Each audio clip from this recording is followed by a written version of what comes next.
With the spotlight on Donald Trump, the billionaire businessman is now trying to lower expectations ahead of the debate.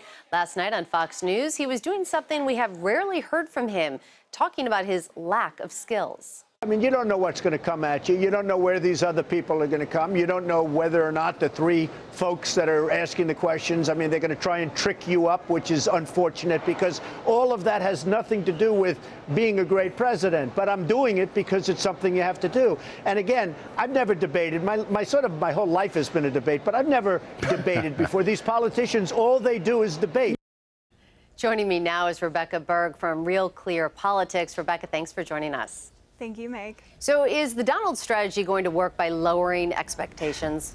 Well, it's funny because this is Donald Trump's version of lowering expectations. You notice that he said he's never debated before, but then qualified that by saying that his whole career has been a debate, essentially. So not quite lowering expectations in the traditional sense, but what we have to remember about Donald Trump is he is a performer. He's not just a businessman. He's someone who's appeared as the host of The Apprentice on television for multiple seasons. He's someone who loves media attention and does really well attracting it. And so a debate is a format that's really going to play to many of his great advantages and strengths. And so as much as he's trying to lower expectations, I think the expectations are going to be very high for him. So Rebecca, do you think that this debate is set up perfectly for a candidate like Trump? You've got 10 candidates, little time, you'll have to make your point quickly, something, as you pointed out, he does well.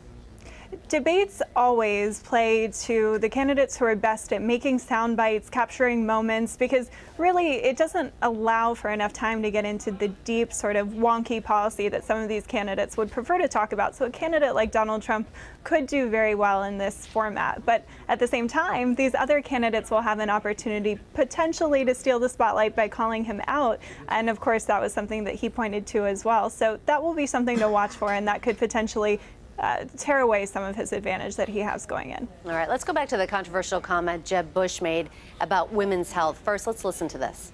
And the next president should defund Planned Parenthood. I have the benefit of having been governor, and we did defund Planned Parenthood when I was governor. We tried to create a culture of life across the board.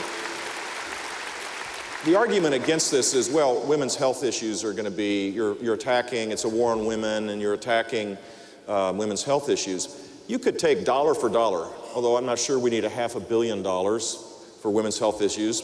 But if you took dollar for dollar, there are many extraordinarily fine organizations, community health organizations that exist, federally sponsored community health organizations to provide quality care for women on a wide variety of health issues. But abortion should not be funded by the government. Rebecca, the Bush campaign was quick to say that he misspoke, but this isn't his first flub so far, right? It's not. As Nancy pointed out, he said just a couple of weeks ago that workers should be working more hours to help grow the economy. What he meant to say in that instance, of course, was that some workers are having their hours cut against their will, and so he was hoping that they could recoup some of those hours. But this is, for Republicans, such a cringeworthy moment because it really is a flashback to Mitt Romney 2012. One of his biggest problems as the general election candidate in 2012 was that he made these remarks that were mistakes but played into a larger narrative about flaws with his candidacy, that he didn't care about normal people and those sorts of things. And this is what we're seeing with Jeb Bush, that these mistakes he's making are playing into a larger narrative that Democrats are trying to paint him as, you know, someone who doesn't care about women, a candidate who doesn't understand the plight of workers. And so that's why this is really a big mistake for him. Rebecca, who do you expect to spar off tomorrow night during the debate? That's a great question. It's we'll have to wait and see. It could be anyone's game, and especially because of the time constraints, that makes it very difficult to predict who can really grab the spotlight. But perhaps Jeb Bush could make up for some of these remarks he's made. All right, Rebecca Berg with RealClearPolitics. Thank you. Thank you.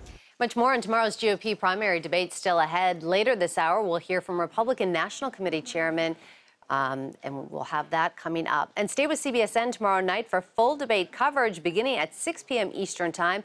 Coverage continues at 11 p.m. after the debate with a full analysis Friday morning. It's all happening on CBSN.